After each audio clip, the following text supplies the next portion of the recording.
Say what's right. Many will deceptively attempt to demonize this book, the contributors, and you for coincidentally agreeing with common sense logic.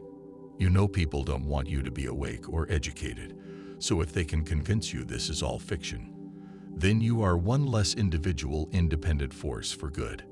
It just so happens that sometimes the right-wing dialect is correct, and sometimes the left is correct.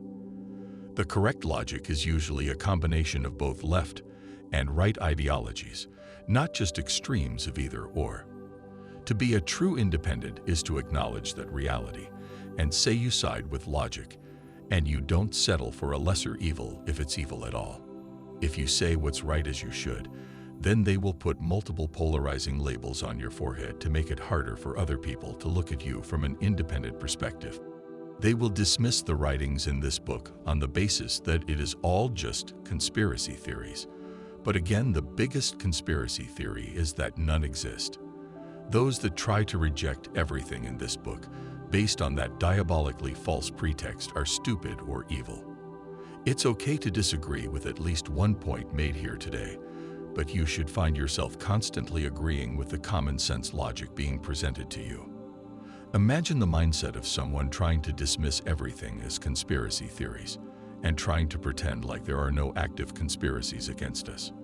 They are living in an information bubble that gives them a false sense of security, and they feel threatened when you point out facts that contradict their trivial worldviews and threaten their comforting delusions.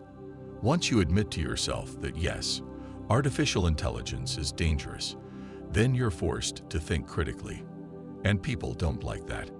When you hear new information that contradicts your previously held wrong beliefs that you've been convinced are true, then the brain glitches out. It's called cognitive dissonance. And so when you find someone unable to grasp the fact that the sky is blue, and yes, the government spies on them and collects all their data to use against them in centralized databases, then the best way to break through to them is to test their knowledge. They should quickly realize how little they actually know when you start showing them how far we've come technologically, as you've just witnessed here. They have too much trust in untrustworthy personalities that want to keep them down and oblivious to the most important truths. They're either liars themselves or they're just stupidly believing the liars, because at the end of the day, it comes down to how much you know about the world we live in.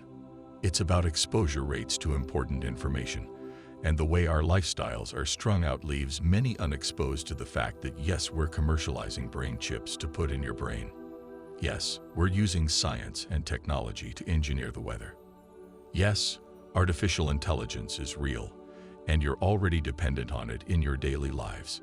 Yes, we're creating human-animal hybrids. We changed the laws to allow it. And yes, we're able to genetically engineer our natural biology.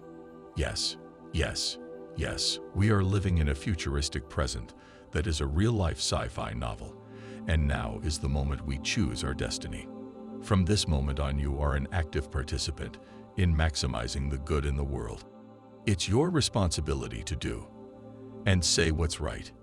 Expand your horizons by educating yourself daily, deeply meditating, living a healthy lifestyle, valuing other people, wanting what's best for even your enemies, thinking positively, staying faithful, avoiding distractions, using your time wisely, and improving yourself to your best form. The best is yet to come, my friends, and when we are worthy of it, we will achieve our destined utopia in this solar system and beyond.